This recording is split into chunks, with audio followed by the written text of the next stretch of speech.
Morning children, I am Kaveri Chatterjee taking chemistry of standard 8C. Since we are sitting at home, so I am going to share my teaching with you all in three parts. The first chapter of your book, that is matter. So first part we will start now, that is what is matter. Everything that occupies space and has mass is called matter. The air we breathe, the food we eat, anything which you are getting around us, all are made up of matter. Whether it is a living thing or a non living thing, all are made up of matter. A famous physicist, Richard Feynman, concluded the matter is made up of tiny particles called atoms.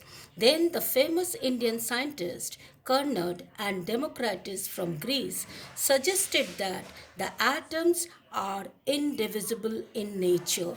That means it has occurred from the Greek word that is atomos, and atomos means which cannot be cut. Now, the John Dalton gave the famous atomic theory to explain the nature and properties of atoms in matter. According to the Dalton's postulates, we know that matter is made up of very small particles called atoms. All atoms of an element are chemically alike. Atoms of one element differ from the atoms of other elements in all respects. Atoms can neither be created nor destroyed. So, on the basis of this, atom can be defined as the structural and functional unit of matter. Matter exists in three states: solid, liquid, and gases. And matter is made up of small particles called atoms, and these small particles, the atom, join together and form a larger particles which we called molecules. Matter exists in three states based on the space between the molecules, which we call interparticle or intermolecular space, and the attraction between the molecules called interparticle or intermolecular attraction. Now we will discuss with the kinetic molecular theory. The kinetic molecular theory is a theory that describes the physical states of matter and explain that the states of matter are made up of atoms. The main postulates of the kinetic theory are as follows.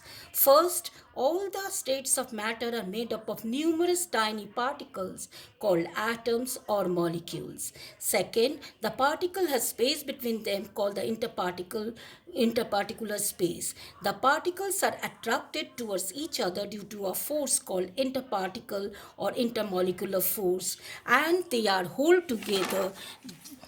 The fourth, the particles are in continuous motion and they possess kinetic energy. That is, kinetic energy is directly proportional to the absolute temperature.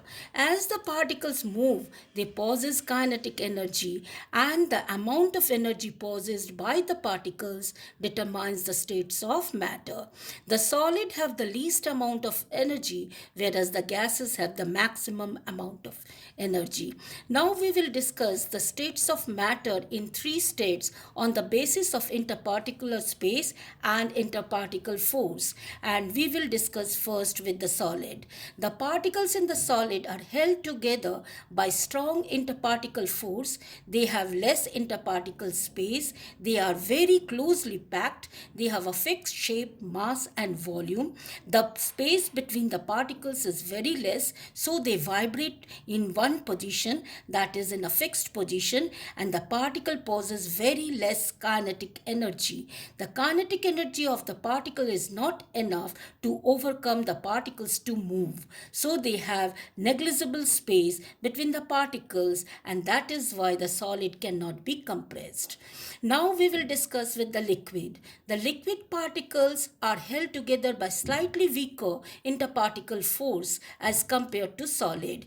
They have a more interparticle space as compared compared to solid. They slightly free to move about as compared to solid. That is the reason the liquids do not have fixed shape or size, but they have fixed volume. The liquids can flow from higher level to the lower level. That is why the property of liquid by which they can flow is called fluidity. Liquids can take the shape of the container in which they are kept. The kinetic energy possessed by the liquid is more as compared to solid, so they are not enough to break bonds and free the particles to move, so they can compress to some extent. They have limited space between the particles. Now we will discuss with the gases. The gases have almost negligible interparticle force.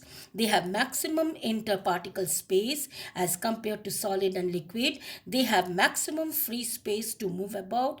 They have maximum kinetic energy. They do not have a fixed shape, size or volume. They can flow and occupy the space available to them. They have maximum amount of space. That is why they can be compressed very easily. Now see what is the difference between the solid, liquid and gases. Please learn this one by hearted. Here once true and false is given to you. Matter is made up of small particles called elements. That is false. We will write atoms or molecules. Particles in matter are attracted due to an intermolecular force. True. Solids have maximum interparticle space. False. That is gases. Only liquids show the property of fluidity. False. Liquids and gases. Gases can be compressed easily. True. This is the end of the first part.